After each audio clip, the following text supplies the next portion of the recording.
Cúpula do governo do estado e da Celesc irão receber prefeitos da região que lutam para manter a macro-regional da companhia em Criciúma.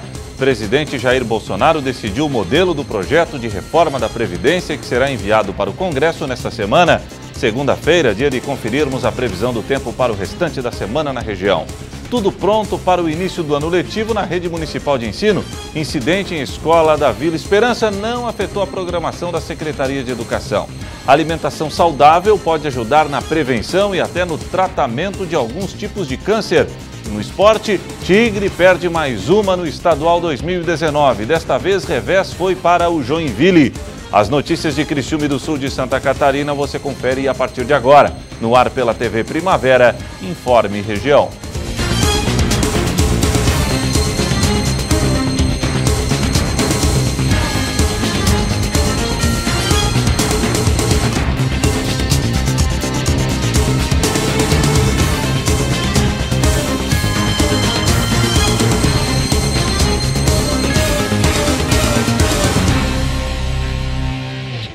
Hoje é segunda-feira, 18 de fevereiro de 2019. Para você que sintoniza a tela da TV Primavera, uma boa noite. Está marcada para esta terça-feira, amanhã, a tão esperada reunião entre lideranças da região e cúpula do governo do estado e também da Celesc. A intenção é manter a macro-regional da companhia aqui em Criciúma. A comitiva das regiões da ANREC e AMESC será recebida pelo presidente da Celesc, Clécio Poleto Martins, na manhã de terça-feira. A informação foi confirmada ao deputado estadual Rodrigo Minotto no último sábado pelo próprio presidente. Desde sexta-feira, lideranças do Sul tentavam agendar um encontro para debater sobre a possibilidade da Celesc de Criciúma ficar subordinada a Tubarão, que pode sediar a Macro-Regional Sul. Os deputados que querem se fazer presentes, os prefeitos, representantes tanto da região carbonífera quanto da região do Vale do Araranguá, a fim de a gente discutir e saber, na real, o que está acontecendo com essa possibilidade da transferência da gerência regional de Criciúma para Tubarão. E o mais importante é nós sabermos se, porventura, isso vier a ser efetivado, se haverá, se afetará de alguma forma a sociedade com relação ao atendimento, com relação à prestação de serviço, até porque todos nós sabemos que Criciúma é o polo regional sul, com grandes empresas e é uma região que traz um grande faturamento à Celesc no nosso estado de Santa Catarina. A mudança na administração da Celesc deve partir de uma transformação das atuais 16 regionais em 6 ou 7 macro-regiões. O deputado lembra que o assunto corre apenas nos bastidores e que até o momento não há nenhuma informação oficial da Celesc. Explicações que o grupo de lideranças do Sul busca nessa reunião. É evidente, porque nós também estamos no escuro, sem saber o que realmente está acontecendo. Eu acho que é o momento de que a presidência e toda a parte da diretoria da empresa possa mostrar para nós o seu plano de trabalho, o seu plano de ação e os motivos que levam a essa possibilidade de transferência, porque o que nós sabemos é através da imprensa, através do jornal, através da rádio, as informações que nos chegam acerca disso. E é evidente que para nós também é importante essa reunião para que a gente possa sanar qualquer dúvida que haja, tanto da parte dos parlamentares, da classe política e da classe empresarial aqui da região sul. O grupo que vai até Florianópolis para a reunião com a direção da Celesc é composto por prefeitos, deputados, vereadores e outras lideranças do sul do estado. A União de Vozes pede explicações sobre a mudança e mais, pede que a decisão seja revista. Esse é o nosso propósito, é nosso dever, essa união de esforços de todos os parlamentares, independente da questão ideológica, independente da representação política de cada um, representação partidária, porque nós somos eleitos para defender os interesses da coletividade independente de partido. O nosso propósito é fazer algo mais e melhor para o desenvolvimento econômico e social do nosso sul do estado e do estado de Santa Catarina. Contribuir naquilo que for possível, naquilo que nós entendemos que seja correto. E as demais circunstâncias que porventura possa haver dúvidas, que a gente busque o esclarecimento necessário. E o deputado reforça ainda que há uma conversa também com o governo do estado por meio da Casa Civil sobre o assunto. O secretário Douglas, secretário da Casa Civil, tem demonstrado o interesse do diálogo, a abertura para que a gente possa resolver esses conflitos que porventura possam ocorrer e tem tenho mantido contato com ele através de informações, de mensagens, até mesmo por telefone, e passando a ele essa situação aqui do Sul, tanto com ele quanto com o presidente da Celesc, e tem demonstrado, pelo menos a priori, pelo que a gente percebe, a intenção de dialogar e mostrar para a sociedade o que realmente vem ocorrendo. O presidente Jair Bolsonaro decidiu o modelo do projeto de reforma da Previdência que será enviado para o Congresso Nacional nesta semana. Agora faltam poucos ajustes antes da entrega e as articulações para a aprovação da reforma continuam.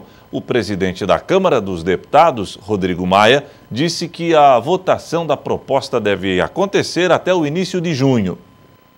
O presidente Jair Bolsonaro recebeu nesta sexta-feira pela manhã, no Palácio do Alvorada, o ministro Onyx Lorenzoni, da Casa Civil, e o ministro da Secretaria de Governo, o general Santos Cruz. Bolsonaro também foi visitado pelo presidente do Senado, Davi Alcolumbre. O senador disse que o presidente já tem data para retomar os trabalhos e que a visita foi para desejar boa recuperação a Jair Bolsonaro. E deixar meu abraço de solidariedade e desejar pronta recuperação. Ele me disse que a partir de segunda já vai retornar às suas atividades no Palácio, despachar. Ontem, Bolsonaro bateu o martelo sobre o ponto principal da reforma da Previdência, a idade mínima de aposentadoria, 62 anos para mulheres e 65 anos para homens, em um período de transição de 12 anos. Atualmente, é possível se aposentar sem idade mínima a partir dos 35 anos de contribuição para homens e 30 anos para mulheres. Também podem se aposentar homens a partir de 65 anos e mulheres de 60 anos, com tempo mínimo de 15 anos de contribuição.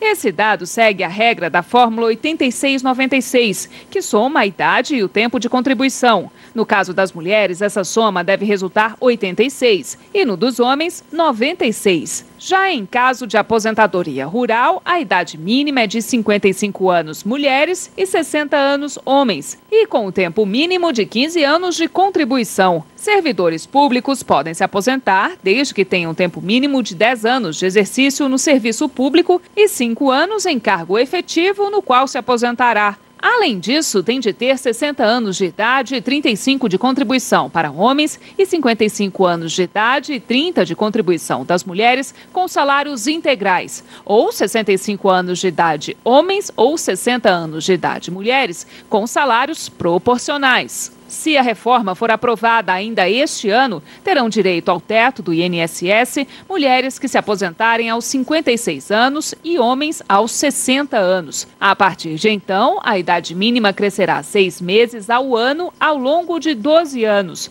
até chegar a 65 para eles e 62 para elas. A proposta deverá ser encaminhada ao Congresso no próximo dia 20, quarta-feira. Bolsonaro foi avisado pelo ministro da Economia, Paulo Guedes, que o texto terá pouca margem para modificação por parte dos parlamentares. Caso contrário, a economia prevista de R$1 trilhão em 10 anos terá de ser revista. O governo ainda não detalhou por completo a nova reforma, mas integrantes da equipe econômica já sinalizaram mudanças em outros pontos do projeto.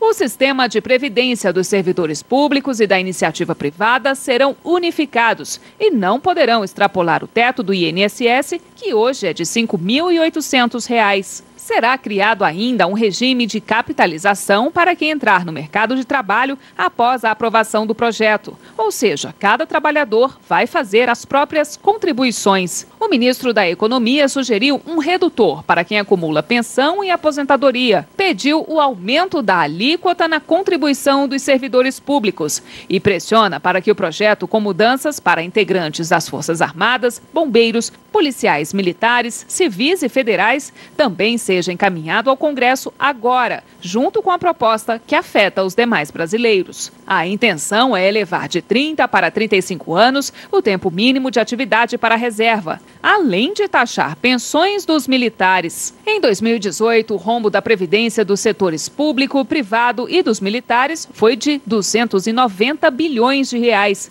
Como a conta só aumenta, resta cada vez menos dinheiro para investir em serviços públicos. Assim que a proposta chegar aqui ao Congresso, o primeiro passo é passar pela Comissão de Constituição e Justiça, onde será referendada a constitucionalidade da reforma. Depois disso, ela segue para uma comissão especial que vai ser criada.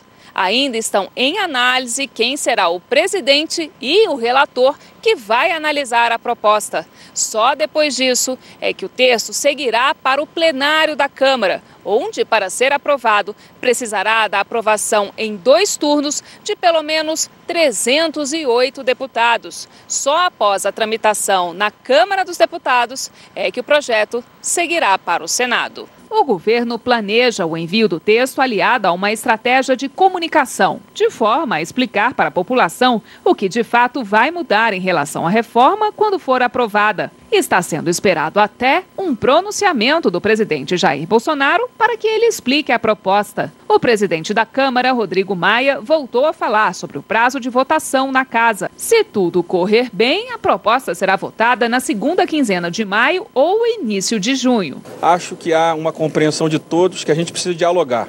Presidente, vai ser construído como solução, vai depender da nossa capacidade de diálogo.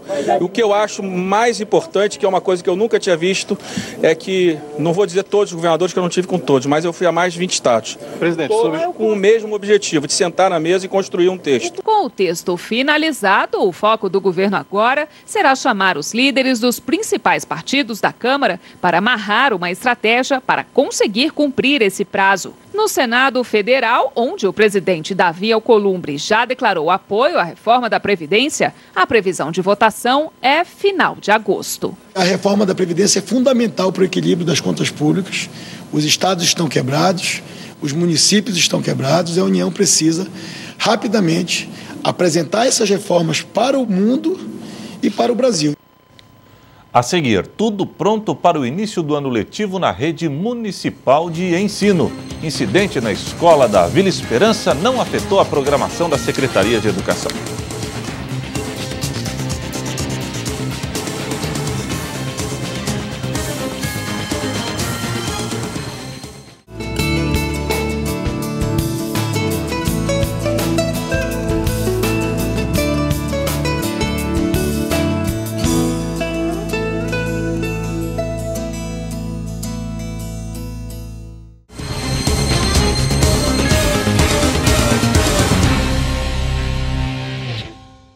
Hoje é segunda-feira, dia de conferirmos a previsão do tempo para o restante da semana na região.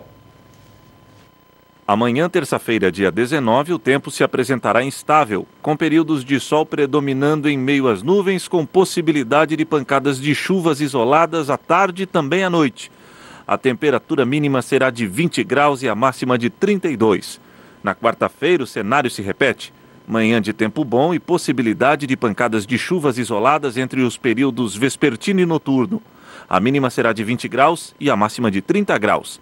Na quinta-feira, dia 21, o dia será ensolarado. O céu contará com a presença de algumas nuvens e à noite volta a chover na região sul. A temperatura mínima será de 20 graus e a máxima de 30 graus. Na sexta-feira, o clima continuará instável no sul catarinense, alternando momentos de tempo bom com pancadas de chuvas isoladas, principalmente entre os períodos da tarde e noite. A temperatura mínima será de 20 graus e a máxima de 33. Inicia amanhã, terça-feira, o ano letivo na rede municipal de ensino. Nenhum incidente na escola Amaro João Batista, na Vila Esperança, atrapalhou o calendário da Secretaria de Educação. São aproximadamente 20 mil alunos em 68 escolas municipais. Em todas elas, o ano letivo começa nesta terça-feira. Segundo a secretária de Educação de Criciúma, o trabalho começou antes. Desde a última semana, os professores e funcionários trabalham para deixar tudo pronto. No início do mês, do dia 5 até o dia 8, nós tivemos a primeira chamada da contratação dos ACTs e hoje, a partir das 13 horas, vai ter o que nós chamamos de segunda chamada. Para que aquelas vagas que restaram ou que surgiram no decorrer desse mês, nós vamos estar chamando hoje também os ACTs. Os que já foram chamados no dia 15 já foram para as escolas. E os que vão chamar hoje e amanhã já vão estar indo para as escolas para começar o ano letivo amanhã, no dia 19. Conforme a secretária, muitas escolas também passaram por reforma antes do início do ano letivo. Em algumas ainda faltam alguns reparos que continuam sendo feitos, mas que não devem comprometer o início das aulas. Já em relação a obras maiores, destaque para a Luiz Lazarim, no distrito do Rio Maina.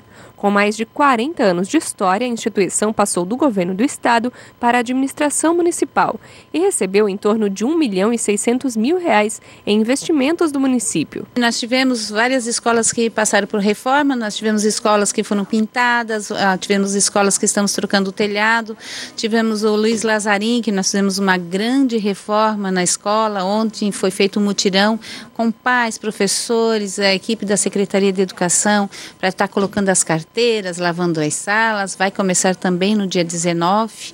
As obras lá vão continuar, mas a gente vai estar isolando e vão continuar as obras até o término. Então, tivemos várias escolas que estavam em reforma, algumas vão continuar, com previsão para entregar em abril, maio. Tivemos escolas como a nossa Escola Polo de Surdos, nós estamos fazendo 3 salas novas que vamos implantar os anos finais, então temos que estar ampliando. Então, mas em relação às outras escolas, todas estão em condições de começar as aulas no dia 19. Outra escola que deve passar por reparos é a Amaro João Batista, no bairro Vila Nova Esperança. No último fim de semana, parte do telhado caiu e causou estragos também no forro. Segundo a secretária, a situação está sendo avaliada e os reparos sendo feitos, mas as aulas não serão prejudicadas. Tivemos o caso nesse final de semana de uma escola que o telhado caiu, a Defesa Civil foi hoje lá, a nossa equipe também foi hoje na escola, para nós estarmos avaliando, mas provavelmente amanhã é tudo normal em todas as escolas. E agora mesmo com as aulas começando, alguns pais ainda procuram por vagas. A secretária orienta. A matrícula começou desde outubro do ano passado. Então, os pais que quiseram garantir a sua vaga naquela escola foram fazer matrícula na época certa.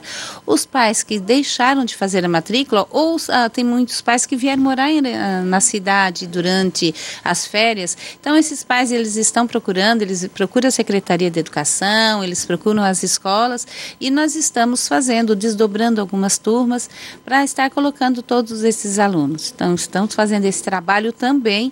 A matrícula ainda continua, mas o pai tem que entender que se ele não estiver naquela escola, ele vai ter uma outra escola próxima também à sua residência. Manter uma alimentação saudável, rica em frutas, legumes e verduras pode ajudar na prevenção e até no tratamento de algum tipo de câncer. Quem experimentou mudar o cardápio já sentiu a diferença. A aula é sobre alimentação saudável para pacientes de câncer. A ciência já comprovou que vários tipos de câncer estão diretamente relacionados com hábitos ruins, especialmente uma dieta rica em proteínas, gorduras e alimentos processados. A Kênia sempre soube que uma boa alimentação faz bem para a saúde, mas só começou a se importar com isso quando teve câncer no colo do útero. Eu comia muitos salgadinhos, tomava muitos refrigerantes, né? E hoje não, faz diferença, né? Hoje eu me sinto mais leve, estava com mais sobrepeso que eu estou hoje. A Maria José também não dava muita importância para isso, até começar o tratamento do câncer de mama.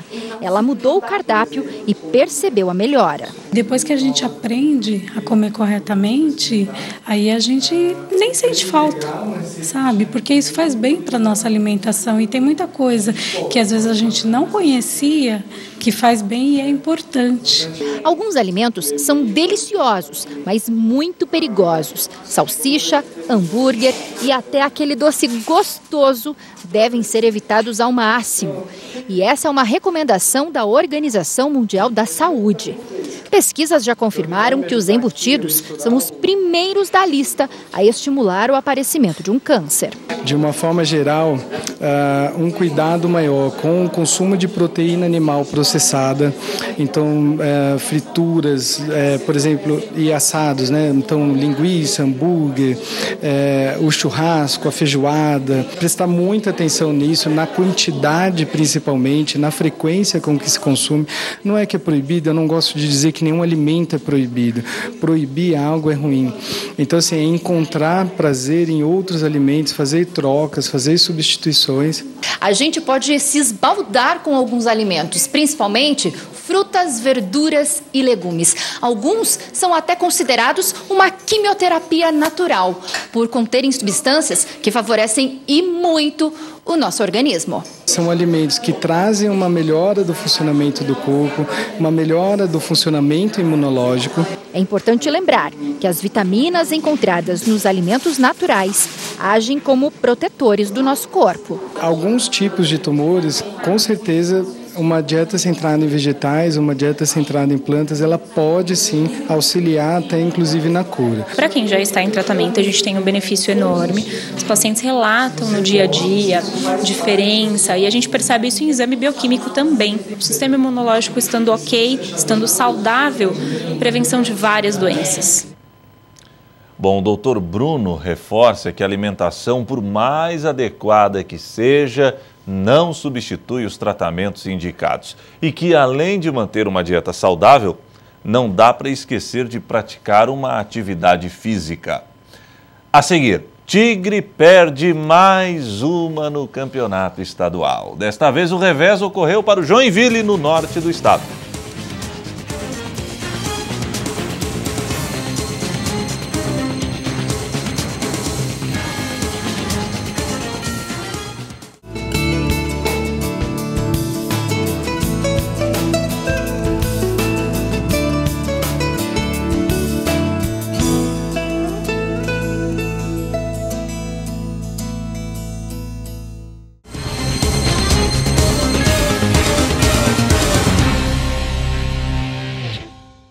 A contratação de pessoas com deficiência bateu recorde no ano passado. Foi na contramão do mercado. A lei de cotas está ajudando a inserir pessoas muito talentosas em várias empresas. Keliane nasceu com uma formação nos membros inferiores. Para se locomover, o jeito é usar a cadeira de rodas. Mas a deficiência não atrapalha a rotina da analista de seleção. Tudo igual, eu tenho as mesmas metas que os meus colegas, a mesma cobrança, então de fato eu me sinto que eu tenho uma função igual aos outros. O banco onde Keliane trabalha tem cerca de 13 mil funcionários. 4 mil são portadores de algum tipo de deficiência. O ambiente por aqui é tranquilo e solidário. Quando eu preciso de ajuda, eu peço, eles me ajudam. Não tem essa questão de preocupação em excesso, que às vezes acontece. Então, ficar todo o tempo perguntando, se precisa de ajuda, não precisa. Então, o nosso relacionamento é muito de igual para igual. A cada pessoa com deficiência que entrava para o time, a empresa fazia campanhas internas para acabar com o chamado preconceito. E a inclusão tem fluído normalmente. A gente tornou esses testes acessíveis. E mais do que isso, acho que indo na linha da sensibilização, a gente começou a falar de viés inconscientes, então, com os nossos executivos, com o nosso público interno e principalmente com os gestores que vão contratar e receber essas pessoas. Em 2018, quase 47 mil pessoas portadoras de deficiência física foram incluídas no mercado de trabalho. De acordo com o Ministério da Economia, este número é recorde desde o início da série histórica, que foi em 2003.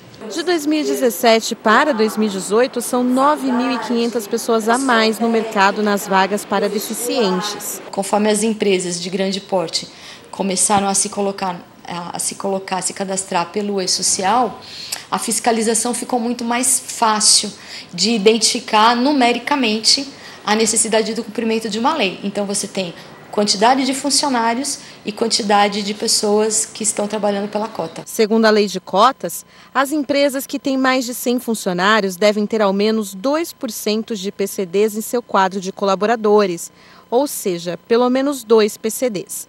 O percentual aumenta de acordo com a quantidade de trabalhadores, chegando a 5% para companhias com mais de 1.000 funcionários. Essas devem ter na equipe 50 portadores de deficiência. Nos concursos públicos, a lei determina que até 20% das vagas sejam destinadas às pessoas com algum tipo de deficiência.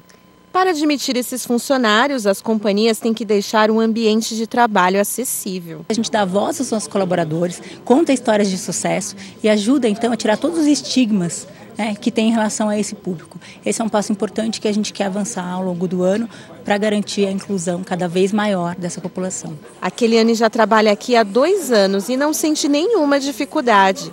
Ela é um exemplo e deixa dicas importantes para quem pretende começar a trabalhar. Se atualizar, né, questão de cursos, idiomas, né, dependendo de qual objetivo que esse candidato possui, e realmente buscar as empresas aí de contratação que são especializadas em contratação de PCD. Bom, vamos de esporte agora. Não está fácil a vida do torcedor do Criciúma. Ontem o Tigre perdeu mais uma na temporada e se afastou ainda mais do grupo dos 4 melhores do campeonato catarinense. No norte do estado, o Tigre conheceu a sua 5ª derrota em 8 jogos. O algoz foi o Joinville, que logo aos 8 minutos de jogo abriu o placar com Robert, que driblou o goleiro Luiz e empurrou para o gol. Jack 1-0. Aos 15 minutos, Hugo Almeida antecipou o zagueiro Federico Plateiro e fuzilou o goleiro Carvoeiro. Joinville facinho, 2-0. No finalzinho do primeiro tempo, Sandro de cabeça descontou para o tricolor, mas não deu tempo para mais nada. Final Joinville 2, Criciúma 1. Nos outros jogos da rodada, tivemos em Chapecó o 0-0 entre Chapecoense e Figueirense. Em Tubarão, o Hercílio Luz perdeu para o Marcílio Dias 2-0. Em Blumenau, o Metropolitano venceu o Atlético Tubarão por 2-1. E em Florianópolis, Avaí e Brusque empataram em 0-0. Na classificação geral, o Figueirense é o líder com 18 pontos, 5 vitórias e saldo positivo de 7 gols. A Chapecoense vem em segundo com 18 pontos, 5 vitórias e saldo positivo de 5 gols. O Avaí é o terceiro com 14 pontos, 4 vitórias e saldo positivo de 10 gols. O quarto colocado é o Marcílio Dias, que soma 14 pontos, 4 vitórias e saldo positivo de 4 gols. O Brusque, com 10 pontos, é o quinto. O Criciúma ocupa a 6ª posição com 9 pontos e 3 vitórias. O Joinville é o 7º e possui 9 pontos e 1 vitória. O Hercílio Luz é o 8º com 6 pontos, 1 vitória e saldo negativo de 4 gols. O Metropolitano com 6 pontos, 1 vitória e saldo negativo de 10 gols abre a zona do rebaixamento na 9ª posição. O Atlético Tubarão é o 10º e último colocado com apenas 2 pontos ganhos. Bom, e o Informe Região primeiro da semana, desta segunda-feira, fica por aqui. Voltaremos amanhã, se Deus assim permitir. Boa noite.